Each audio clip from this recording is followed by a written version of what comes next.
बुलाई गई है और इस बैठक में जो चुनाव प्रभारी हैं धर्मेंद्र प्रधान वो भी मौजूद रह सकते हैं और साथ ही साथ चुनाव सह प्रभारी विप्लव देव भी मौजूद रह सकते हैं। और आज शाम की ये मीटिंग है। हवाई पट्टी पर पहुंचे हैं सीएम नायब सिंह सैनी और यहाँ पर सलामी लेते हुए नजर आएंगे और इसके बाद जो है वो हवाई जहाज से रवाना हो जाएंगे। आप देख सकते हैं तमाम जो कार्यकर्ता हैं, करनाल के पूर्व पार्षद हैं, पूर्व मेयर हैं, यहाँ पर पहुंचे हैं।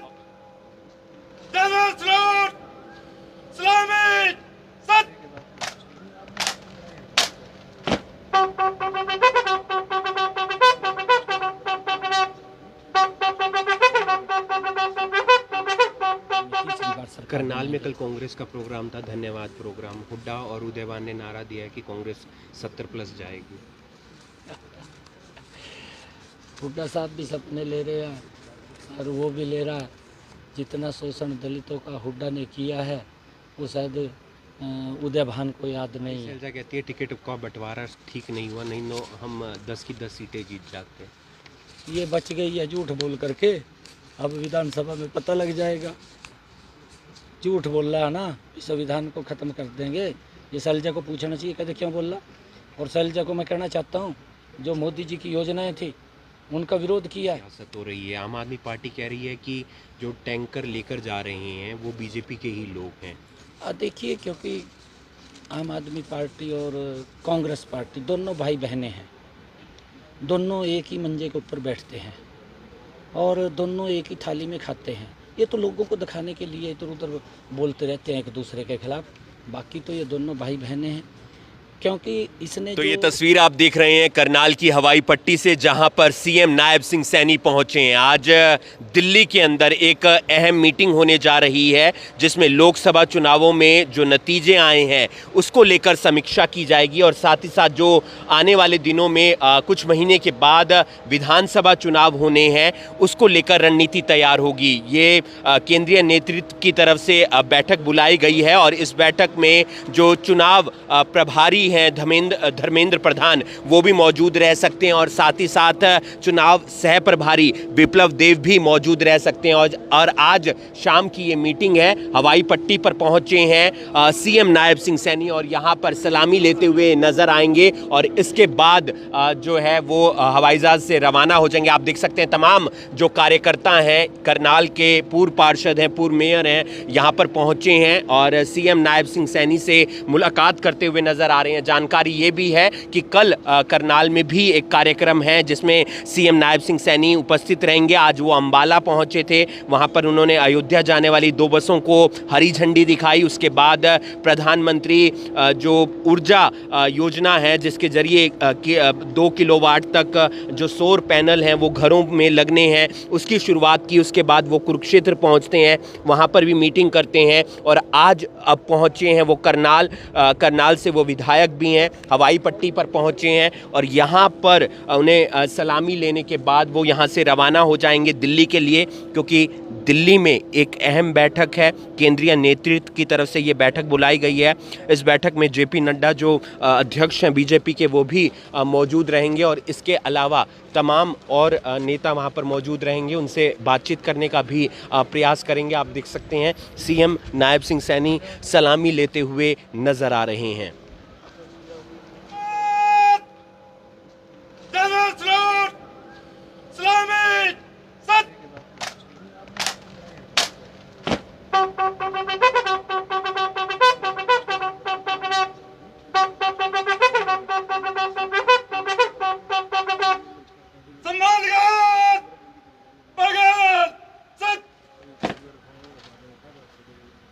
श्रीमान सम्मानगार आपके निरीक्षण को तैयार है।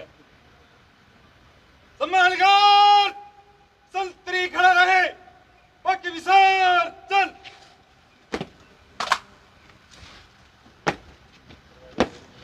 जी क्या कुछ कहना चाहेंगे सर? मीटिंग है, किस तरीके से देखते हैं? लोकसभा की भी समीक्षा होगी और विधानसभा चुनावों को लेकर भी मीटिंग।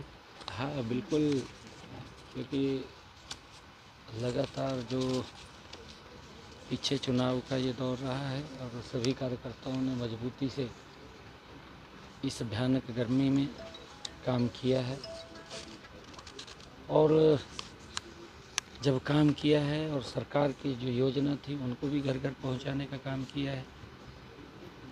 विपक्षी दलों ने जिस प्रकार का षड्यंत्र रचा, क्योंकि वो लगातार झूठ बोल करके, और झूठ में ही विपक्ष विश्वास करता है कि झूठ बोलो और लोगों को बरगड़ाओ, वोट कलेक्ट कर लो, फिर उनको उनके हालात पे छोड़ दो। इस प्रकार की स्थिति है और विपक्ष के लोग झूठ बोल करके वोट लेना चाहते हैं। अपने कार्यकाल के बारे में वो बताते नहीं। उनको मालूम है कि हमें 10 साल 15 साल के बाद लोग हमारे कुकृत्यों को भूल जाएंगे, क्योंकि एक जनरेशन भी बदलती है। जो हमारी आज छोटी पीढ़ी है, जब वो 10 साल के बाद आएगी तो वो वोट में तब्दील हो जाएगी। परंतु उन लोगों को जो उस समय में बच्चे थे, आज वोट पोल कर रहे हैं, उनको कांग्रेस ने जो काले कारनामे किए हैं उसके बारे में मालूम नहीं है।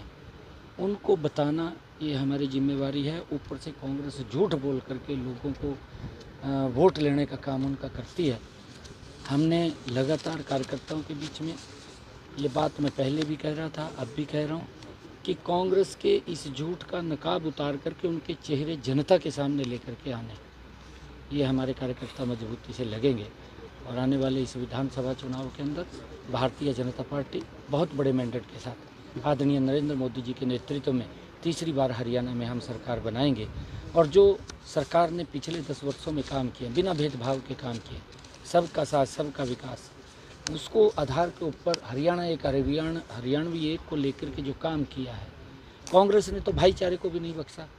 इन्होंने अपनी स्वार्थ की राजनीति के लिए भाईचारे में ही दरार पाने का काम कांग्रेस के लोगों ने किया।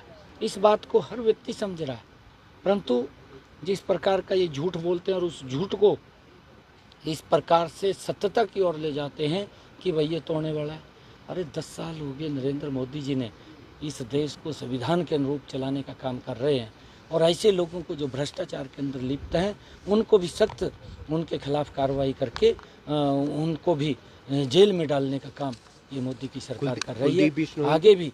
आगे भी मैं आपको बताना चाहता हूँ, ऐसे जो भ्रष्टाचारी लोग हैं किसी को कोई बख्शने का सवाल। कुलदीप बिश्नोई ने अमित शाह से मुलाकात की है, क्या राज्यसभा भेजने की तैयारी है उन्हें? देखिए, क्योंकि केंद्रीय नेतृत्व का जो भी फैसला होगा उसके अंदर मुझे तो मालूम नहीं है। हमारे नेता हैं आदरणीय अमित शाह जी और चौधरी कुलदीप बिश्नोई जी हमारे नेता हैं, मिल सकते हैं किसी काम से भी, वो जा कर के बातचीत कर सकते हैं, मिल सकते हैं। अच्छा है, वो मिले होंगे। धर्मेंद्र प्रधान और विप्लव देव जी को हरियाणा की जिम्मेवारी दी है और मैं विश्वास दिलाता हूँ कि उनके नेतृत्व में, क्योंकि धर्मेंद्र जी एक ऐसे तपे हुए कार्यकर्ता हैं जिन्होंने उड़ीसा के अंदर बड़े मार्जिन के साथ वो सरकार बनाई है। उन्होंने जो वहाँ काम किए हैं, और विप्लव देव जी हमारे बहुत ही सुलझे हुए नेता हैं और बड़े मार्जिन के साथ त्रिपुरा के अंदर अभी उन्होंने जीत हासिल की है और हरियाणा की उनको जिम्मेवारी मिली है। मैं उनका स्वागत भी करता हूं और उनके नेतृत्व के अंदर तीसरी बार हरियाणा में बड़े मैंडेट के साथ हम सरकार बनाएंगे। उनका मार्गदर्शन हमें मिलेगा, उसके ऊपर हम जो भी हो दिशा निर्देश गाइडलाइन देंगे, हम उसको धरातल पर उतारते हुए हरियाणा में तीसरी बार सरकार। करनाल में कल कांग्रेस का प्रोग्राम था, धन्यवाद प्रोग्राम। हुड्डा और उदयवान ने नारा दिया है कि कांग्रेस 70+ जाएगी। हुड्डा साहब भी सपने ले रहे हैं और वो भी ले रहा है। जितना शोषण दलितों का हुड्डा ने किया है वो शायद उदयवान को याद नहीं है। उदयवान को जो दलितों के ऊपर अत्याचार किए हैं हुड्डा साहब ने, और जिस प्रकार से उनको प्रताड़ित किया, आज भी करते हैं। हुड्डा साहब के लोग हैं, हुड्डा साहब हैं, आज भी उनको करते हैं, सम्मान नहीं देते और झूठ को लेकर के फैलाने का काम करते हैं। मैं उदयवान को सलाह देना चाहूँगा कि भाई तू ऐसी बातों में ना, और तू ठीक कहीं देख करके अपना स्थान देखना चाहिए। कांग्रेस छोड़ दें? नहीं, मैं छोड़ने के लिए नहीं बोलता, क्योंकि कांग्रेस के अध्यक्ष हैं। मैं उनको ये सलाह देना चाहूँगा कि भाई जहाँ सम्मान होता है वहाँ बैठना चाहिए, जहाँ सम्मान नहीं है वो गला फाड़ता रहता है, बोलता रहता है, वो इधर उधर की बात करता रहता है वो। परंतु उसने ये भी देखना चाहिए, जब सत्ता में कांग्रेस थी, हुड्डा मुख्यमंत्री थे, कितने अत्याचार हुए दलितों के ऊपर, कितने अत्याचार ऐसी समाज के ऊपर हुए, तब तो उसकी जुबान नहीं खुल रही थी। आज वो इधर उधर की बातें करता है। अरे आज अगर झूठ बोल रही थी कांग्रेस पार्टी, उद्याभान में अगर मानवता होती तो वो खड़े होकर के उसको कहना चाहिए था भी मोदी जी 10 साल से देश के प्रधानमंत्री रहे, उन्होंने कभी संविधान का आरक्षण को ख़त्म करने की बात नहीं की, वो तो उसको आगे बढ़ाने का काम कर रहे हैं।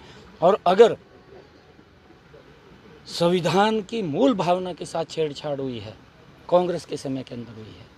सबसे पहले डॉक्टर भीमराव अंबेडकर जी उस संसद के सदस्य थे जिस संसद के अंदर डॉक्टर भीमराव अंबेडकर जी ने खड़ा होकर के विरोध किया, और कांग्रेस के जवाहरलाल नेहरू जो प्रथम प्रधानमंत्री कांग्रेस के थे, उन्होंने संविधान की मूल भावना के साथ छेड़छाड़ करते हुए धारा 370 को शामिल करने का काम, ये पाप ये जवाहरलाल नेहरू ने किया था, ये कांग्रेस ने किया था। इसका विरोध भारत रत्न डॉक्टर भीमराव अंबेडकर जी ने किया था, परंतु उस भावना का भी सम्मान नहीं किया गया था।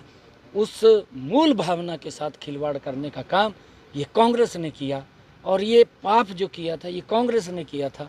ये उद्याभान को समझना चाहिए, मैं ये बात कहना चाह रहा हूँ। और दूसरा जो पाप कांग्रेस ने किया, संविधान की मूल भावना के साथ छेड़ने का काम किया।